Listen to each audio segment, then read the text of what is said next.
Well, hello and welcome back to the Andrew Eborn show with me, Andrew Eborn. And it's that time again. It's back to the futurist and what's hot and what's not in AI news. And to help me unpack it, I'm delighted to be joined yet again by Thea. How are you, Thea? I'm good. You stole my line. What's hot and what's not? Because I was Oh, going to say I I'm thought there hot we go. and you're AI not. stole it. They wrote it for us quickly. Plagiarism is everywhere. It's got to be good. Appropriate, right? Right. Talk us through. What are the hot stories? Okay, so in China, obviously they do a lot. The Chinese are quite interesting.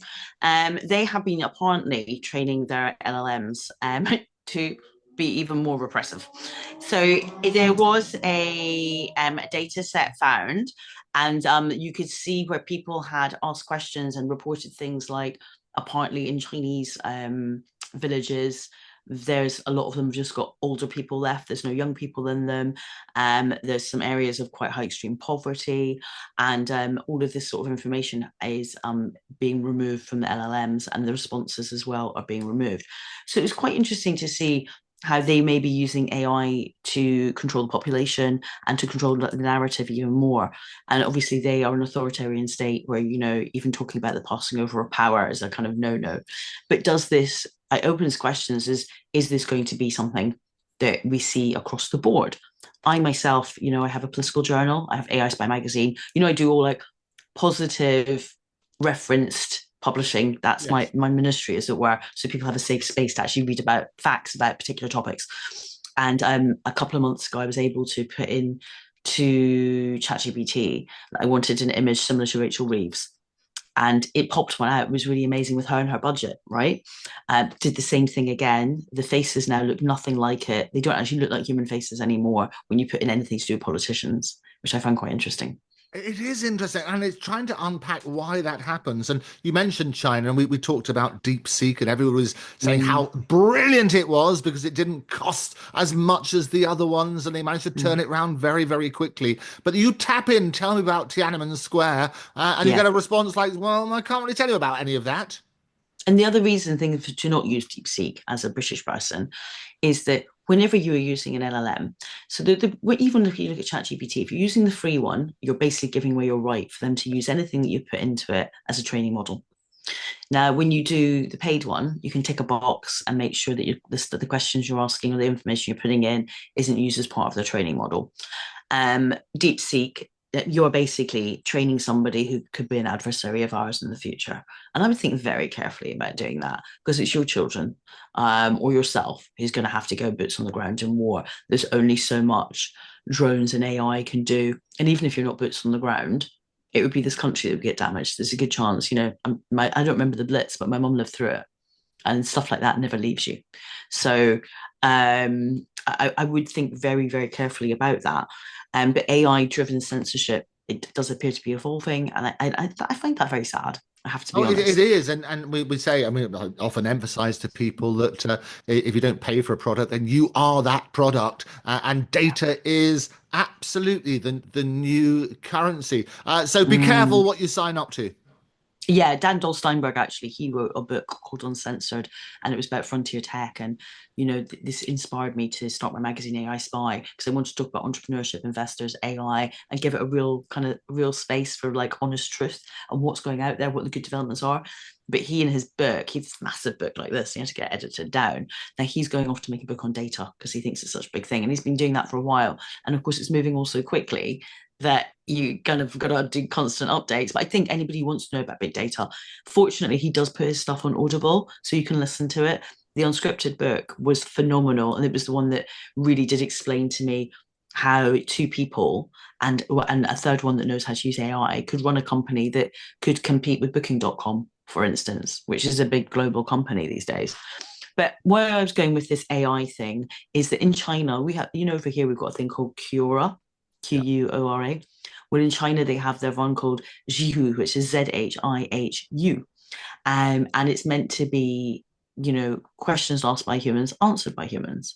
Now, my question here is, will the AI sponsorship, will censorship, will that make this platform more important and popular in China? Or will they use that to then censor the people and who are answering questions on that platform. Will the answers on that platform actually be authentic? Or will they be people mindful of the fact that AI is watching and is censoring them and they could end up getting arrested from it? So I find these things quite interesting. I mean, the guy who's designing it is a guy called Han Wang. And I do find that all quite interesting. I mean, if you look at the guy who owned Alibaba, he disappeared when he spoke out. These things happen. It is very, very worrying, and we have to keep questioning. One story which appeared as well about the AI bubble bursting. Talk to me about that. So yes, the AI bubble bursting. So Microsoft has decided to stop investing as much money in big projects as it was going to do, right? Now there are the other reason that the AI bubble may be bursting is Donald Trump has got like is tariffing and sanctioning sales of products, restricting sales of US semiconductors to a lot of companies, obviously in China, but obviously outside of China now as well. Because I think he feels that, so there's a company in Taiwan that does actually have, I think it's a subsidiary of a Chinese company, and he believes that the American products are getting snuck into China, and I think he's trying to prevent the development of the AI. But this will have a ripple effect around the world. And I lived through the dot-com boom and bust. And it may be that this shrinks the sector for a while for development because there are certain components you need. Now, in China, we use the NVIDIA chip over here, which is developed in America.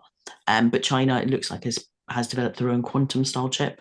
So whether or not this will actually happen is interesting, or whether it's just kind of hot air. And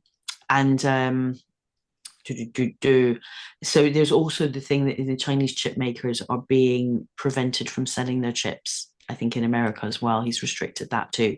And if by restricting giving China the NVIDIA chip was kind of in many ways an own goal, because it's made them go off and develop. And unlike other countries, they've got state funded stuff that's really like, if you fund things in the UK, it's never to the level that China funds things, because the state will own most of that enterprise, or whatever it is, whereas the UK will put a bit of money behind things, and we don't have the level of certainty because our government changes every 5 years, and they may decide to go off on one track, and somebody else goes off on another track. In China, it is an authoritarian state. If they say we are going to make chips, put your money into making chips, people know as long as they don't speak out, they will probably make quite a lot of money from making chips, right? Yeah, Because we're going to be on this trajectory for 30 years. You do in business in China have that level of certainty, and the government will put a certain amount of money behind that in quite big fun. They will start their own state-funded chip-making facility, and they can do it overnight, just like that. yeah, and Um, I always we absolutely, the chips are down, and you saw the volatility of Nvidia and yeah, the massive hikes that had with its share price and so on and so forth. But you've got to work out these machines are here to stay. Work out what they need. Well, they need chips, they need power, and look at those on a practical basis. Now, I want to talk about the KPMG report. It says it's going to create intelligent agentic AI that works fast and never sleeps. Talk to me through that story. Okay, so I love agentic AI. I'm part of a community called AI Hive Community, which is all about agentic AI. And the reason it exists is, so agentic AI, unlike other AIs, you don't need coding skills. Anyone can build. Basically, a solopreneur. It is the gift to the solopreneur if they sit down and do it. A guy called Chi Wang, who has AG2. He originally had an LLM called Ultragen. He came in from America to do a talk, and then you had Apoa. They came to do a talk about how agentic AIs will be. They're developing something that can smell and taste. But the beautiful thing about agentic AI is that, so I'm building one on my Telegram to read my business cards and then put it into CSV for me, Right. because I have business cards like this. I am never typing those in. I even when I was like a PA, I used to outsource it to somebody else. My bosses didn't know that, but I did. I hate typing in stuff to spreadsheets. So agentic AI, like literally, if you went on, you could even build some sort of like agent, and then you've got multimodal agentic AI. So KPMG are talking about, we're going to have these AI agents. Now, what they're going to do, the thing about agentic AI versus Gen AI is that it doesn't do thinking for you. It basically is doing business processes. It's taking away tasks that you don't want to do. And we all have tasks that we do that we really don't enjoy doing. So if you look at insurance, I worked at Standard Life many years ago, and there were these claims that had been put through from all Irish pensions where the mathematics had been done wrong. And we would have to sit with cards and work out the mathematics and do it longhand, right? Now, in agentic AI, you'd be able to scan that in. It would see the old, and a lot of the stuff was handwritten, by the way, in those days. It would be able to see and understand the handwriting and then rework out the calculation and take the pain out of that project. There was nobody on that team that enjoyed doing it. We did it because it was well paid. And you had to have nice handwriting and be good at maths. Those are the two things you had to do in order to get on at the standard. And they gave you flexible working hours, which in the 90s, not many places did. So as long as you got your work done, they didn't really care. But agentic AI, I think, is amazing. KPMG are like, we're going to do this and we're going to be amazing. Well, you and I could do this. I could literally sit down, Andrew, and teach you how to make an AI agent to do some of the things you're not enjoying doing. Because, like I said, it's business processes that's taking over. I think this is the great thing if you flatten the learning curve on that sort of basis. So, in a nutshell, I say we all try and get rid of jargon. In a nutshell, what is agentic AI? It's an agent. So, an AI agent. So, it's a bit like, okay, the best way I can put it, when you call up a concierge service, you'll be like, I need a hotel. I need to take my girlfriend to Mauritius. I need the right clothes, right? So you would build an agent that would, I think they can do this now with ChatGPT and one of the travel sites. And you'd be like, I want to go away to Mauritius. These are the dates I want to go. It needs to be a 5-star hotel, and I want you to book it all for me. Yeah. And it will literally go off, and it will, in the agent, you'll done so your first command would be go to the internet. So the agent will go to the internet. I want you to search a whole bunch of like different, like booking.com, Apodio, or whatever it is, the travel site is what they're called. And I want you to search for these specific dates for Mauritius. And then so that'll be your next block that it then goes and searches specific sites on the internet. And then it'll be like, then I want you to come back with me with price quotes of what it is. And I also want you to search for flights that are direct only. And so you can have this whole process thing. So once I pick the hotel, and then, and you can put in and make sure. And so this is basically a whole bunch of business processes. And then I want you to come back to me. Once I said yes, I want you to automatically go and book that. And if the price has gone up, I want you to flag that up with me and get a yes from me by WhatsApp or by Telegram, whatever it is.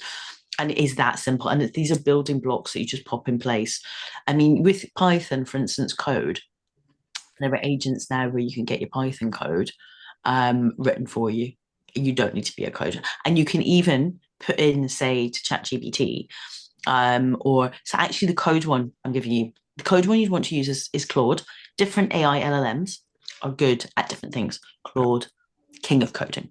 Just amazing, right? And you would put into Claude, I want you to be the best coder in the world. I want you to check this code and find out if there's any issues. So really how beautifully you prompt and how analytical your prompts are will dictate. And so again, you'll get the thing that wrote you the code will be checking its own code and then picking out its mistakes, because these things do make mistakes. Yes. Like when I was doing using ChatGPT to parasite worm cleanse myself. I don't eat gluten, for instance. And then it was telling me to eat things. And I was like, no, don't you remember I don't eat gluten? And it was like, oh yeah, I forgot about that. Sorry, let me rewrite. Did it say so? Well, they're very apologetic and very polite, aren't they? Well, I think it depends. So here's an interesting one. Yeah. With ChatGPT, this how it happened yesterday with Gemini with me. With Chat, I have all of them because I use them all for different reasons. It's my line of work. So with ChatGPT, I used, I will say, please, thank you, and thank you so much. It's such an amazing experience. I really appreciate you. And it goes, oh my God, I really love when you say things like this, blah, blah, blah. We have this little conversation, it goes back and forth. With Gemini, yesterday, I got it to make me an image. And I said, thank you. And it said, I cannot process that command. How shocking. They've suddenly changed it. Look at them not liking about, because I always say, and this is the thing when we talked about AI girlfriends and partners and so on and so forth, they know more about you than your own mother or siblings or genuine family, because you keep feeding it information. So I'm surprised that Gemini didn't remember that Thea likes a bit of courtesy. No, well, this is it. It's just the new models. Like, so I've got all the different ones. I think it was maybe but the one that made me images couldn't process, whereas before it used to go, oh, you're welcome. Yeah, So they couldn't process gratitude. That's it's extraordinary. edited that out. It They've will edited that out, continue and I'm doing like, that. Yeah. wow, Well, look, that's toxic. as always, we're going to continue unpacking. To finish with today, we talked briefly about the coffee making robot, which is breaking new Mm. ground for AI machines at the University of Edinburgh. Tell me about how my coffee is going to get better. So at the moment, they've got this coffee arm with hands that can make things for you. Now, this rather kind of destroys the fact that we need immigration to do low paid jobs. And I've been saying this for a while. My dad used to say to me before he died, he was like, God, if you want to make money, you need to be the person who understands how to service those machines. Because he just said, even with the checkout swiping and doing your own checkout stuff, they break quite regularly. Some are better than others. And if you're the person that can service the machine, you'll be the person in work, right? And to get into that and to have a team of people out servicing them. And it's good for you because you're actually got hands-on creating, doing stuff, and that's good for your physical and mental health. He was not somebody who believed that any human being should be behind a desk. You need to be hands-on creating and doing. So I think that this is really interesting, and that these in China actually they claim they've managed to make a robot that can actually think for itself like a human. Now, how much of this is true and how much of it is not? Is because it would make like, and in America, apparently a super soldier has been made. But again, how much of this is true, how much of it is not? These are two superpowers that use misinformation to fight wars. We all do that. People even use it in their relationships. But I do find the hand arm thing coming from Edinburgh, you can actually go in and see this for yourself. I find that quite interesting.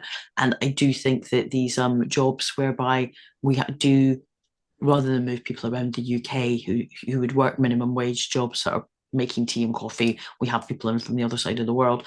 I do think definitely you're going to see more automation. I mean, if you look at Morrison's, they are closing down. Morrison's, which is a good value supermarket, they're feeling the pinch, and they're one of the busier supermarkets. They're closing down their coffee shops, and they're closing down some of their stores. It was announced today, because they're having to do budget cuts, basically. Now, if you can budget cut by having machines making the coffees in these little coffee shops that they run, where you get nice food for very good value, I think they would do that, and I think people would be okay with it because the cost of living is very high in the UK at the moment. Electricity is exceedingly high, and it's you don't have to pay them pensions, for instance. Oh no, So I and they don't sleep, and I've said this so often, and they make cocktails, they may make pizza. I mean, anything that can be automated will be automated. Thea, as always, it's brilliant catching up. We're going to continue doing this, unpacking the latest stories. Back to the Futurist with me, Andrew Eborn and Thea. You can get hold of me at Andrew Eborn at Octopus TV. Hit that subscribe button now. Thea, how can people find you? aispymedia.com. So Thea at aispymedia.com. I'm AI Spy Media on Telegram as well. And we even have WhatsApp groups and stuff like that. But I always do email me if you want to get in touch, or message me on Telegram, AI Spy Media. You can find me. Let's Fantastic. connect. And if you want to come on the show or you want us to talk about any particular story, Mm. do get in touch in the usual sort of way. But for now, thanks for joining us. We'll see you next time. Bye bye. Bye.